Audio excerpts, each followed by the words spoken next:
Before we get into the video, could everyone please subscribe to my Endless Diary Tales channel? Thank you so much. Right before the mock exam at school, someone had put something into my water bottle. Because of that, Nina, the class beauty, managed to surpass me and win the only guaranteed admission slot. My childhood friend Ethan spoke softly to comfort me, saying, "It's okay. There's still the college entrance exam." But on the day of the college exam, I was kidnapped. Ethan missed the most important exam of his life because he came to rescue me. To repay him, I promised to marry him. Many years later, Nina, glowing with her achievements after graduating from a prestigious university, came to my wedding. But unexpectedly, I overheard the conversation between the two of them. Ethan smiled brightly and said to Na, "Thanks to you, she missed both exams. Otherwise, I definitely wouldn't have been able to marry her." Na let out a slight mocking laugh. "Who told her to be the daughter of my dad's ex-wife? If I don't push her into the mud, how could my mom ever lift her head in front of that woman?" In a fit of rage, I drove straight into them. The horrifying accident killed all three of us. When I opened my eyes again, I realized I had been reborn back to my senior year of high school. During break time, Na stood in front of me and spoke gently. "Lily, let me get you some water. You can still review 2 more lessons during the break." Before I could respond, she took the empty cup from my desk and walked away. From the last row, Ethan walked over and sat right beside me. "Na is really nice to you. She's always ranked second, but still happily looks after you." His words made me let out a cold laugh. It sounded as if I owed her something enormous. My classmates glanced over and whispered quietly, "Is Lily bullying the class beauty again? Aren't they supposed to be close friends?" Still, Nina looked so timid around her. Growing up together like that makes it easy to be pushed around. Hearing that, a faint flash of pride crossed Ethan's eyes, though he pretended to be angry and shouted, "Enough. Lily isn't that kind of person." Then he looked at me, his gaze full of emotion. "Lily, even if everyone misunderstands you, I will always stand by your side." I didn't reply. I couldn't even lift my eyelids because I remembered clearly. Today was the day I drank the cup of water. Nina brought it, then got poisoned, became severely dehydrated, passed out, missed the mock exam, and lost my guaranteed admission. Meanwhile, she jumped from her usual distant second place to first. Mr. Parker, our homeroom teacher, could only sigh regretfully. "I know what you're capable of, but rules are rules. They can't be changed. Since you are absent, the guaranteed admission will go to Nina." He understood my circumstances and how desperately I longed for the award given to the top student. His voice trembled as if even he didn't have the heart to say it. Even the 4-year full college tuition waiver had to be transferred to Nina. I had been an abandoned orphan since childhood. It was Ethan's grandmother who picked me up and raised me. The Carter family was poor, extremely poor. She didn't take me in out of pity, but because she wanted to raise me as Ethan's future wife so he wouldn't need to pay a bride price later.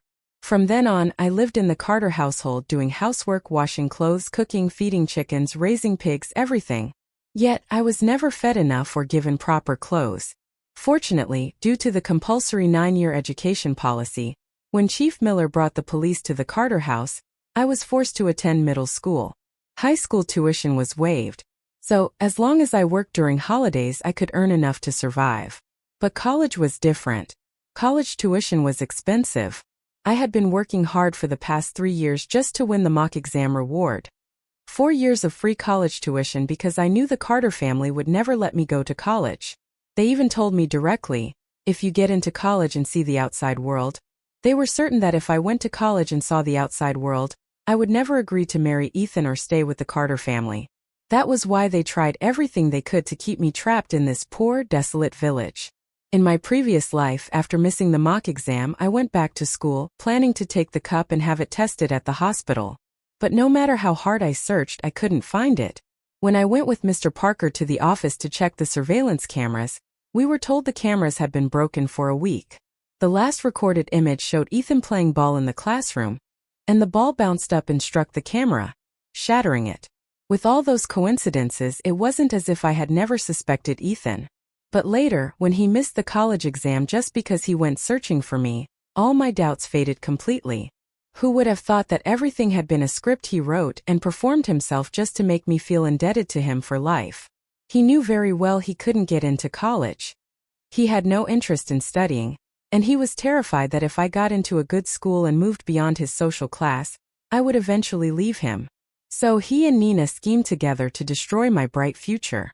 Nina placed the freshly poured cup of water on my desk. I gave her a timid smile. "Lily, I mixed it half hot and half cold for you. It's just right to drink. Go ahead." I lowered my head to do my work and only murmured a faint without even bothering to look at her. Her lips trembled and her eyes instantly reddened. "Lily, did I do something wrong? Why are you treating me so coldly?" Na was well liked in class and had a striking appearance, so quite a few people immediately spoke up for her. "Class president, what's wrong with you? She kindly poured you water and you act all cold like that. Don't you even know how to say thank you? Do you really need to ignore her like that?" I didn't bother to look up, only said softly, "Thank you." The ones who had just been attacking me suddenly choked on their words. Na's soft sobbing sounded through the room. She swallowed her frustration and slowly walked back to her seat. I glanced at my cup of water, then at the identical one on Na's desk. Nina and Ethan came from the same village, but Na's family was a bit better off. A lot of my belongings were things she had already used and then passed down to me. Because of that, I had always felt grateful. Even when she liked to stand in front of everyone and jokingly say things like, "That shirt Lily is wearing, I gave it to her. It was too big on me, but it fits her perfectly." She said things like that so often it became a habit. Back in elementary school, our classmates used to tease me for being a beggar, someone who picked up things other people didn't want and treated them like treasure. Later, when we reached high school, whenever she bought anything, she would buy two and force one into my hands. If I didn't accept it, she would hand it to Ethan's grandmother, so I'd feel obligated to take it back. I thought I had escaped the reputation of being a beggar, but instead I was called someone who imitated others. All the money I earned from part-time jobs was used to pay her back.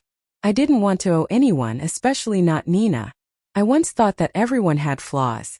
Skills could be improved, but human hearts were never perfect. Whatever her intentions were, at the very least, thanks to her, I had clothes to wear and a cup to use. But right before my death, I finally learned the truth about my identity. I was actually Na's older half-sister. We shared the same father. All the malice I had once suspected was never an illusion. In the reflection of the window, I saw Na's eyes silently fixed on the cup on my desk. I deliberately picked it up. Her pupils tightened slightly, the corners of her mouth twitching with something like excitement. At that very moment, I set the cup back down. Her gaze shrank instantly, her teeth clamped tightly together, and her fingers dug into her palms so hard they trembled. For the entire class period, I didn't do anything at all. I lifted the cup up and set it down, then lifted it again and set it down once more, tormenting every last nerve in her body. By the end of the period, Na's once clear eyes were streaked red with veins, and her whole body was shaking uncontrollably. I let out a soft laugh. With a fragile mind like that, she still dared to do something so cruel. When the bell signaling the end of class rang, Na jumped to her feet instantly. I picked up my cup, moved my throat as if I were drinking a few gulps, and only then did she finally sit back down, letting out a relieved sigh, as if she had just escaped hell. I set the cup down and lowered my head onto the desk, pretending to rest. From the corner of my eye, I saw Na pull Ethan out of the classroom. Taking advantage of the moment when both of them were gone, I poured all the water from my cup into an empty plastic bottle and stuffed it deep inside my backpack. Then I carefully arranged the cup back onto my desk as if nothing had happened. Not long after, Nina returned. She deliberately walked past me, picked up my cup, and the lightness of it made her so happy she couldn't hide it. "Lily, let me pour you some more water," she said cheerfully, grabbing my cup and running out like a child who had just gotten a perfect score. In the next class, I clutched my stomach and pretended to be in so much pain that tears streamed down my face. From the reflection in the wall mirror, I saw the corner of Na's mouth curl up slightly. Her gaze slid toward Ethan in the back row, and the two exchanged a triumphant look. I knew the moment had come. Holding my stomach tightly, I stood up with a limp. "Teacher, my stomach hurts so much. May I go outside?" Our English teacher, who loved me the most and was also our homeroom teacher, immediately became anxious. In my previous life, when I missed the college entrance exam, he was the one who ran everywhere trying to save me. Even when I was banned from taking the exam, he went all the way to the Carter house to tell Ethan's grandmother that if they couldn't afford it, he was willing to pay for me to repeat the year. But she beat him with a broom and threw him out of the house. Then I even ran to school to cause a scene, accusing him of having improper intentions toward me. As a result, he was suspended and scolded by many parents. Even so, later on, when I followed Ethan down south to work in a factory, he still sent messages encouraging me. Lily, you missed the exam, but you haven't missed your whole life. You can take it again or choose another path. Life is long. Never give up on yourself. Now, seeing me drenched in sweat with tears on my face and my complexion as pale as paper, he immediately called someone to take me to the infirmary. I had experienced the excruciating pain in my previous life, so acting it out this time took no effort at all. Na and Ethan also came to check on me.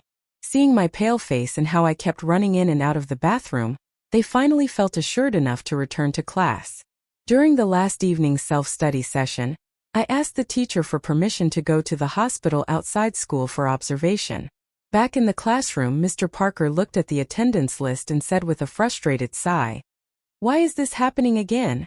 Lily has to be hospitalized at this time? Isn't the mock exam tomorrow?" He paced anxiously. "No, I have to go see how she's doing."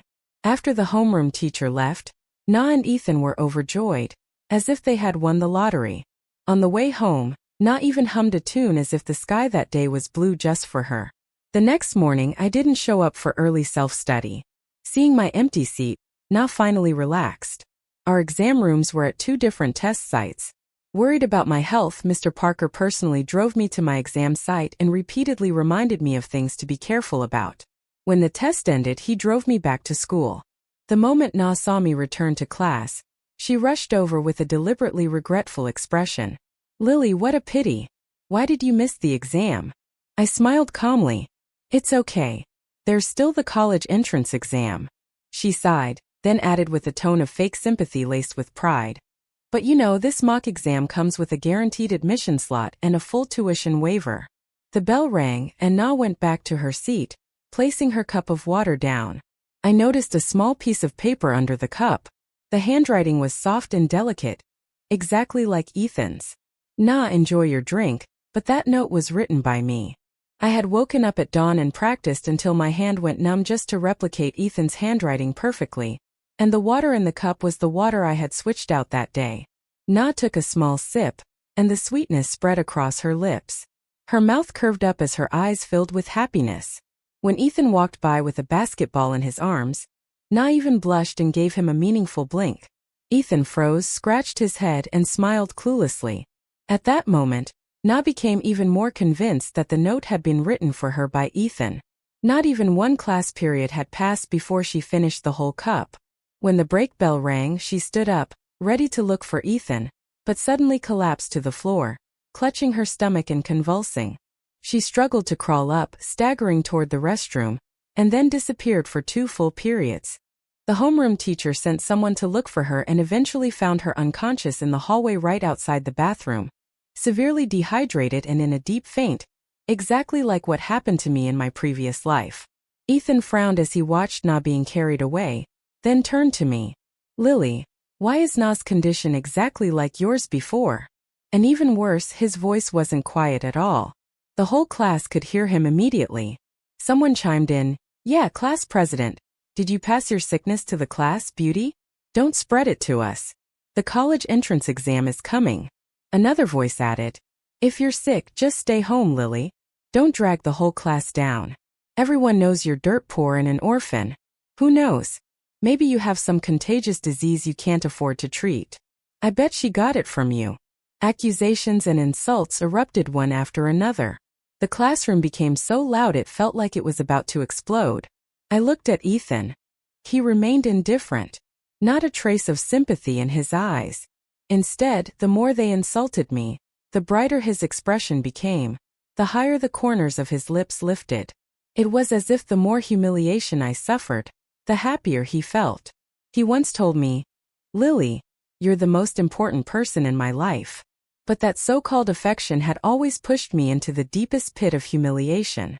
As soon as Mr. Parker walked into the room, several students rushed up to him. Teacher, Na's condition is exactly like Lily's before. She definitely got it from her. We're about to take the college exam. What if she infects the whole class? You have to make her stay home. If not, we'll report this to the district office. Every word was like a cold blade stabbing into my chest. And as usual, Ethan stepped into his favorite role. He always enjoyed watching me get torn apart by everyone's anger, and then swooping in like a hero to shield me, pretending to be noble and protective when all of these storms were orchestrated by him from the beginning. I looked at him with an icy gaze. As expected, in the very next second, Ethan stepped in front of me, speaking with righteous indignation.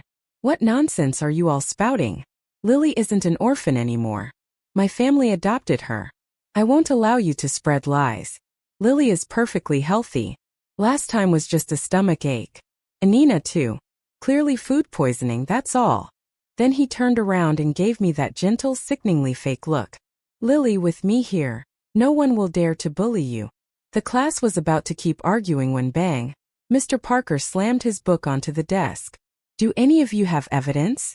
Any proof that Lily infected Nina? How dare you make accusations without a shred of evidence? All these years studying, did all your knowledge go straight to the dogs? The classroom fell silent instantly, leaving only a few trembling whispers.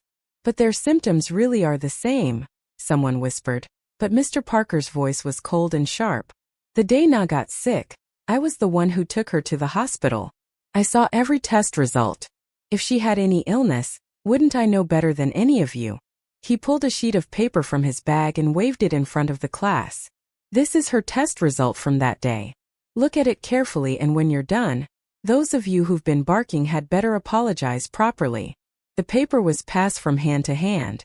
Each student who read it immediately fell silent, their expressions awkward as they lowered their heads.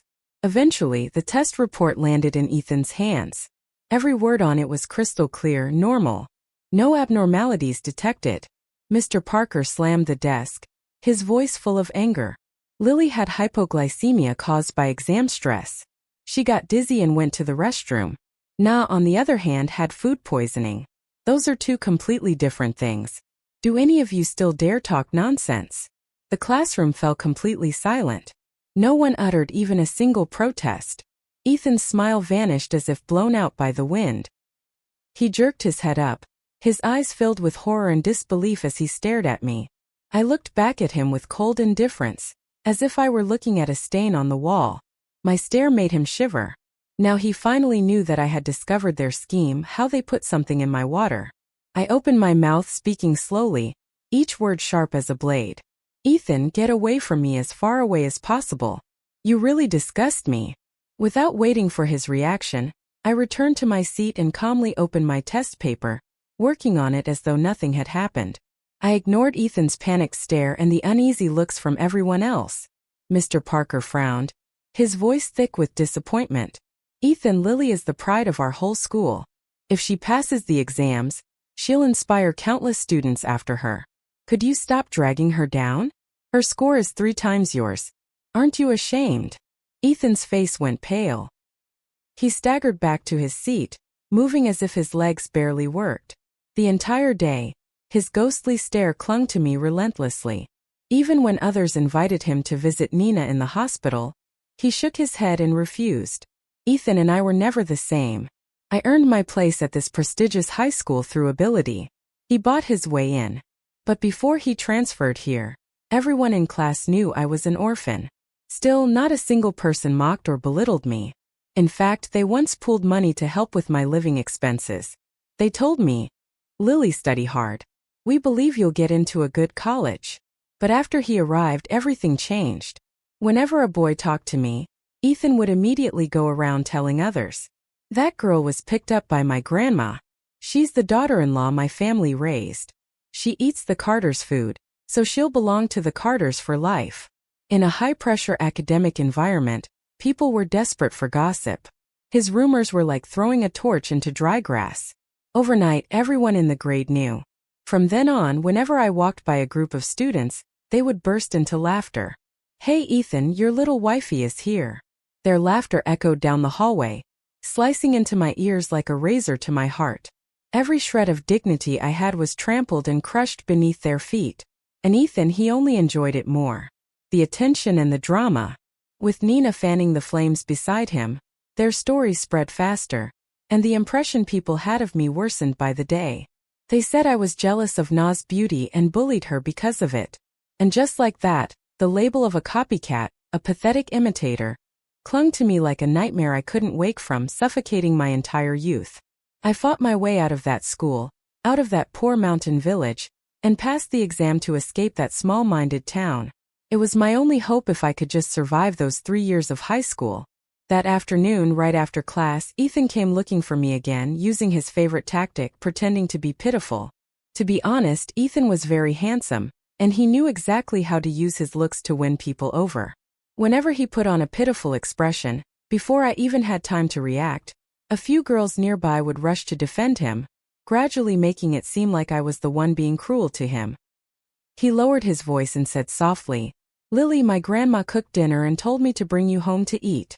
I quietly slipped my books into my bag and answered flatly, "I'm not going back." A flicker of panic crossed his eyes as if he had just heard the sky was falling. "You're not going back? I'll never go back there again." I pulled out a sheet of paper from my bag, the one with the official red stamp, and held it up in front of him. Every word on it was clear. Certificate of termination of adoption. Ethan Carter, from today on, I said, there is no relationship between me and your family. And as for you and me, we're done. If you dare to say again that I'm your raised fiancé or that I must marry you in the future, I'll report your grandmother for abuse and unlawful confinement of a minor.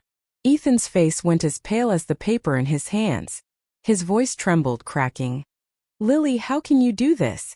My grandma raised you. How can you be so ungrateful and even accuse her like that?" Students around us had overheard and quickly gathered. Inside the classroom, outside in the hallway, the crowd swelled, everyone eager to watch the drama unfold. It was Friday afternoon, and since school had a day and a half off, students from other classes also flocked over. Ethan raised his voice, letting his eyes glisten with tears, making sure every word reached the crowd. "My grandma raised her for years, and now she dares to slander her like this.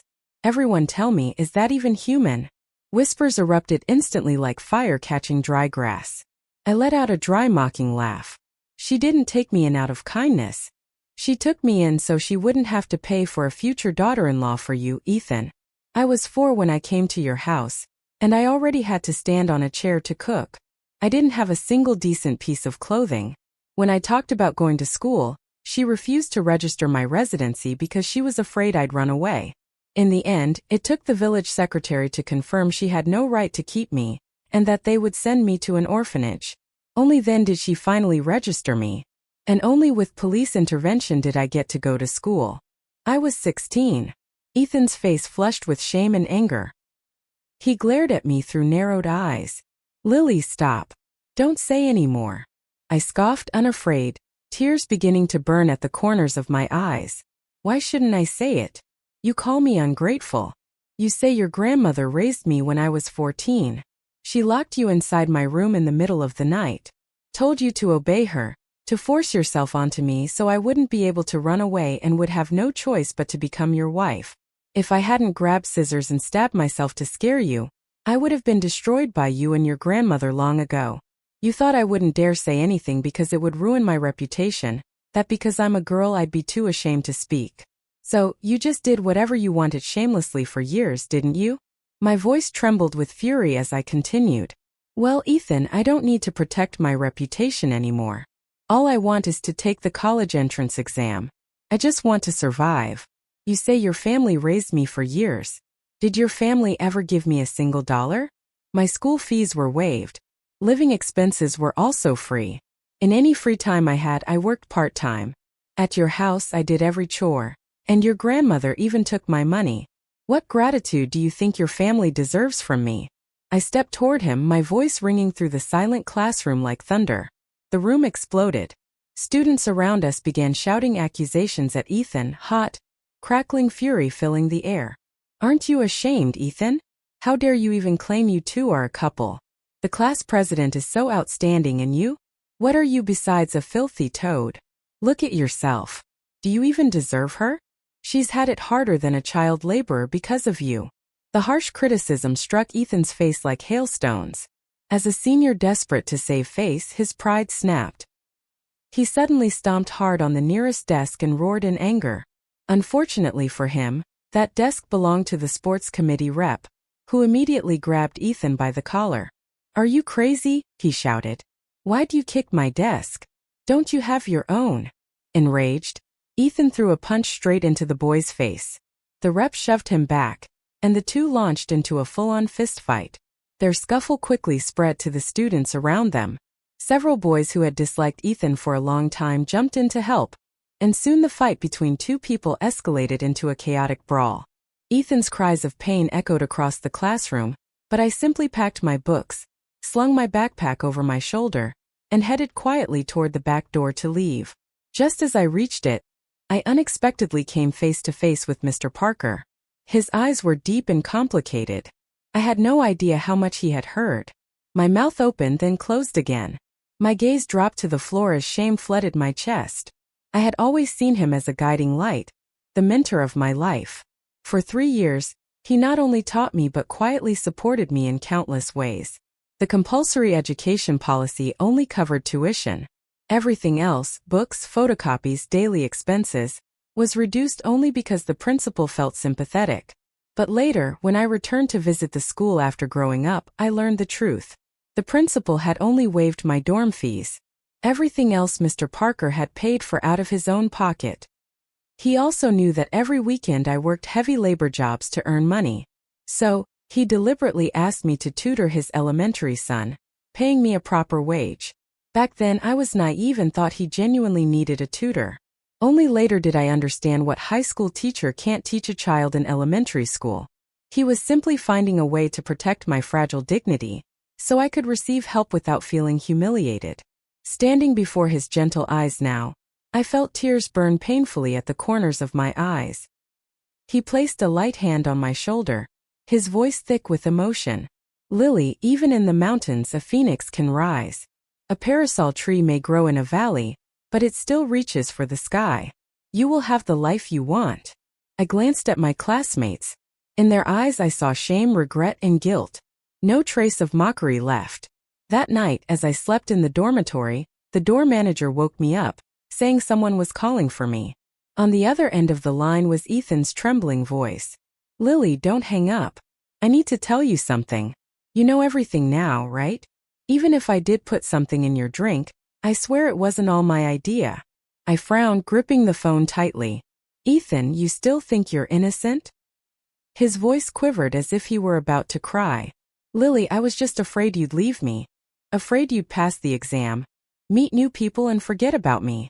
I can't lose you." I let out a cold laugh, sharp as the night wind. "Ethan, I was never with you to begin with. Stop deluding yourself." On the other end, his breath hitched sharply. Then he inhaled deeply. "You're still mad, right, Lily?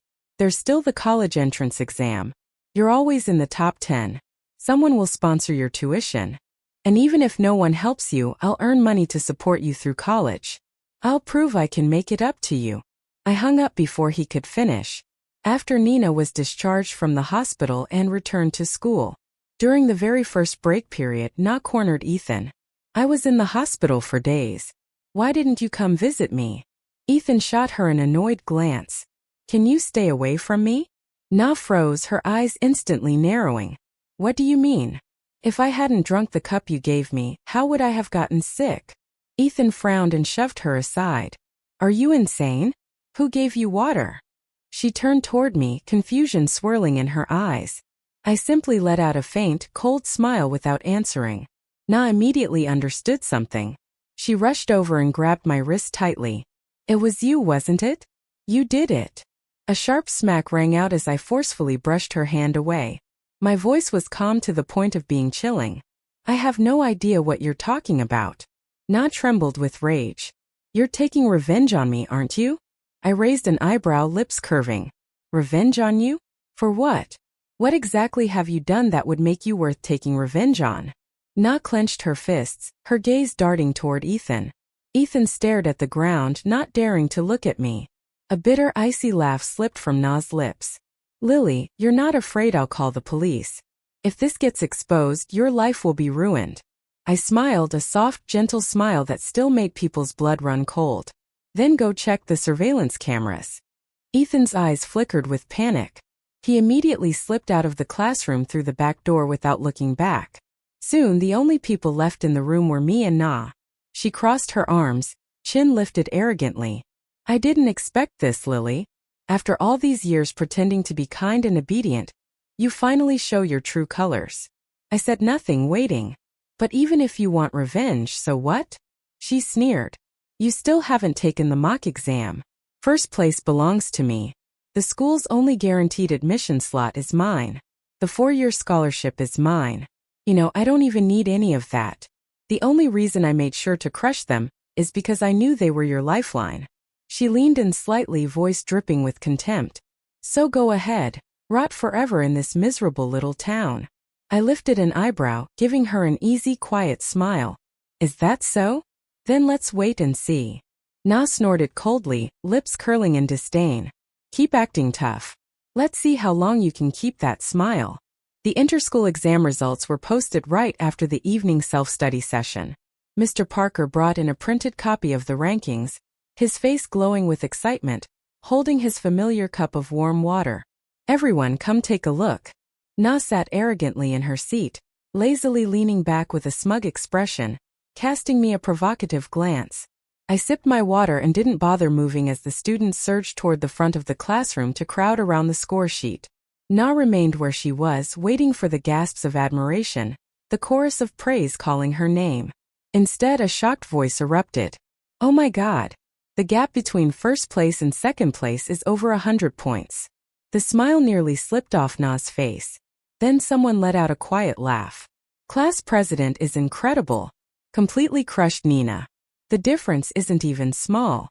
Na's face turned scarlet. What did you say? No way. She stumbled out of her seat, pushing through the crowd and lunging toward the podium. She snatched the score sheet, her eyes widening as she read and reread each line. She slapped her forehead, squeezed her eyes shut, then opened them again, but nothing changed. The name Lily Carter shone brightly in first place. Na's hands shook uncontrollably. Her eyes widened as she screamed, You tricked me, Lily. You dared to deceive me. I clasped her wrist with an icy calmness. I didn't take revenge on you during the exam, Nina. Do you know why? I leaned close to her ear, each word cutting into her pride like the edge of a knife. Because I'm strong enough to crush you with my own ability. So you can finally understand that between you and me, there's a distance you will never cross in your entire life. If you can't surpass someone, then you should learn to accept defeat. I flung her hand away, and Na fell hard onto the floor, bursting into sobs. In that moment, she looked exactly like I had in my previous life. Back when losing my chance at the mock exam made me feel as if the entire sky had collapsed. The world had gone pitch black and the only escape left was death. Thankfully, there was still the college entrance exam, but then I missed that too. Afterward, Ethan and I went south to work. While working, I studied those exam papers again and again. The mock exam, the college exam. I memorized every question, every period, every comma because it was the future I had lost. When Ethan came back from PE, he saw the score sheet. The moment he realized I ranked first, he froze for a few seconds, then fell silent. Unlike Na, he didn't scream or lose control. He just sank into a terrifying silence. But before I could even catch my breath, I received an unexpected visitor. Na's father, Thomas Wells, the owner of the biggest supermarket chain in the city, lived only a few steps away from the Carter house. I had called him Uncle Wells for 18 years. For 18 years, he had watched me be mistreated, bullied, and almost turned into a child without legal residency by the Carter family. Yet not once did he intervene. Not a shred of pity, not a single word of concern. It wasn't until I grew older, piecing together bits of gossip from the villagers, that I finally discovered the truth. His ex-wife was my mother. She died of hemorrhage, giving birth to my baby brother. A mother and child dead within half a month. Then, less than 2 weeks later, Thomas brought home another woman heavily pregnant. That woman became Na's mother. After Mr. Parker left, only 2 people remained in the office, Thomas Wells and me. He looked at me with a gentle fake smile, his voice full of pride. "You've grown up. You really have a future ahead of you. You're the first in the village to get into a university. So impressive, Lily." His eyes weren't looking at a daughter. They were admiring a medal he could show off. I asked coldly, "Mr. Wells, what do you want?" He sighed, eyes glistening, voice trembling like a cheap melodrama. "Lily, the truth is I'm your father. Back then, I couldn't acknowledge you because of Mrs. Jiang. But now you're grown, about to go to college. Even if I have to divorce her, I want to take you back." I didn't believe him, but after 2 lifetimes, watching people act was as easy as breathing. He took me for a DNA test. When the results came out, I threw myself into his arms and sobbed like a broken child. "Dad, you don't understand. When I was little and saw you love Nina, I used to wish you were my father. I never thought you truly were." Thomas pulled me close and smiled kindly as he brought me back to his small countryside villa. The moment Na saw me, she completely lost control. She rushed toward me and shoved me so hard that I fell to the floor. I didn't say a word, just let a few tears slip down. Thomas immediately slapped her across the face. "She's your sister. What do you think you're doing? Get to your room now." Na wailed and ran off. Mrs. Jiang stood by the doorway, clenching her teeth so hard it looked like her jaw might snap. Thanks to Thomas, I easily filed the paperwork to remove my residency registration from the Carter family. At first, Ethan's grandmother refused to sign no matter what. Not until Thomas hired some thugs to pay Ethan a visit. Ethan was ambushed on his way home, stuffed into a burlap sack, and beaten so badly his face was swollen beyond recognition and his leg was broken. His grandmother screamed and cried like a madwoman.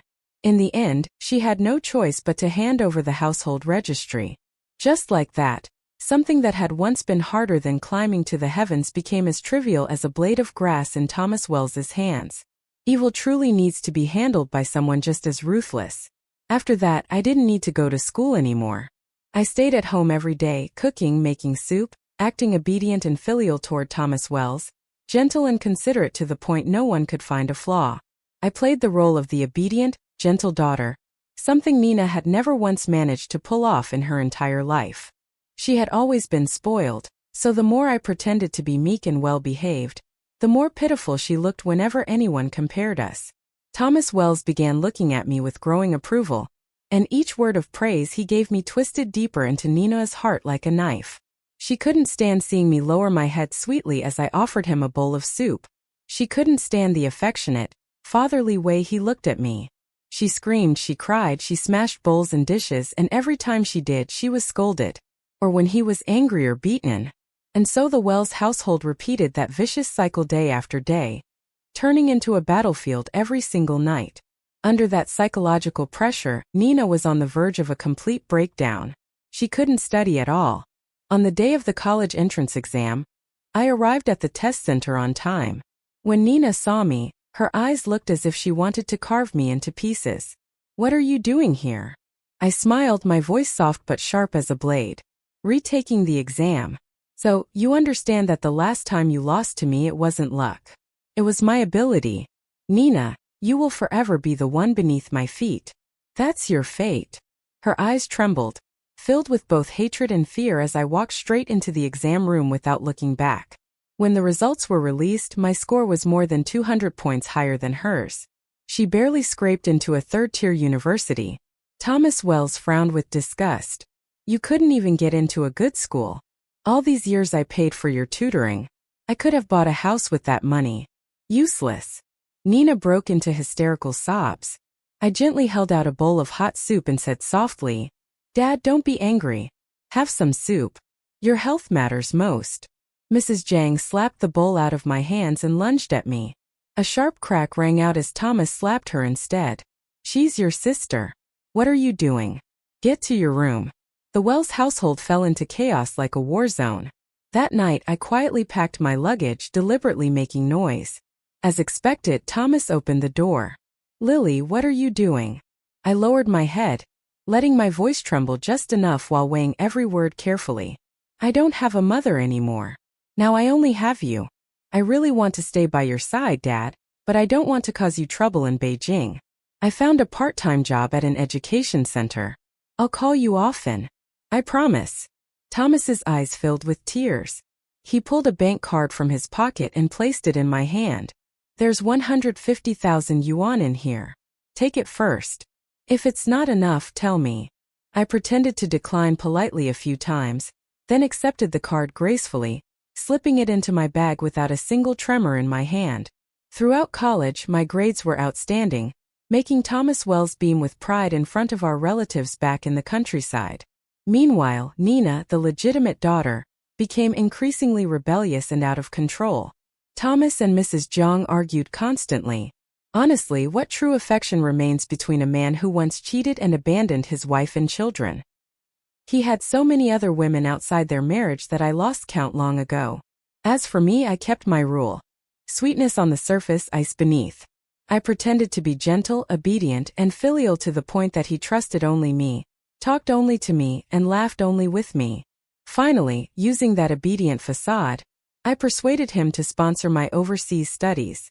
For a man like Thomas, uneducated but obsessed with saving face, having a daughter studying abroad was the brightest medal he could wear. After returning, I began working at his supermarket. In just 2 years, I quietly transferred all of his assets into my name. When the supermarket was nothing but an empty shell, I walked away without looking back. My household registration had long been moved. Since my university days, I had erased every trace connecting me to the Wells family. After that, Na's mother finally filed for divorce. Thomas completely collapsed. Years of indulgence and debauchery had hollowed his body like rotten wood, and it wasn't long before he was diagnosed with late-stage cancer. He called me countless times, and right before I changed my SIM card, I kindly answered one last call. "Lily, I'm not going to make it. Help your father one last time. Help me pay for the medicine. Please save me." I let out a soft laugh, my voice sweet enough to freeze the air. "Mr. Wells, my mother died 18 years ago. You lived an extra 18 years after abandoning her. That's enough, isn't it? Go reunite with my mother.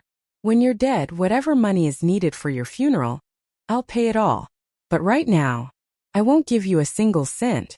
I hung up before he could start cursing. That winter he really died. When I returned to the city I once hated down to my bones, I stood before his altar. On the memorial tablet, I wrote my mother's name. On the funeral wreaths I wrote my mother's name. The opera singers, the drummers, the monks chanting prayers. I hired all of them in her name. I even paid someone to repair her grave, repainting the faded pink tombstone. The guests at the funeral all froze in shock, but none of them dared to say a word. The opera stage drums thundered, gongs clanged, and beneath the canopy, wine was poured and guests laughed. Only I remained perfectly calm, cold enough to chill the bones. Suddenly, Nina charged straight at me, a sharp knife gleaming in her hand. She lunged, aiming directly for my chest, but Ethan managed to shove me aside, and the two of them struggled violently. Screams and curses erupted throughout the hall. One swing of the knife came down, and Ethan lost an entire hand. Na was dragged away by the police, still shouting curses, her eyes bloodshot like a rabid animal. Before the ambulance took Ethan away, he looked back at me with a weak smile. "Lily, thank God you're okay." As Na was escorted past me, her voice was filled with hatred. "It's you again.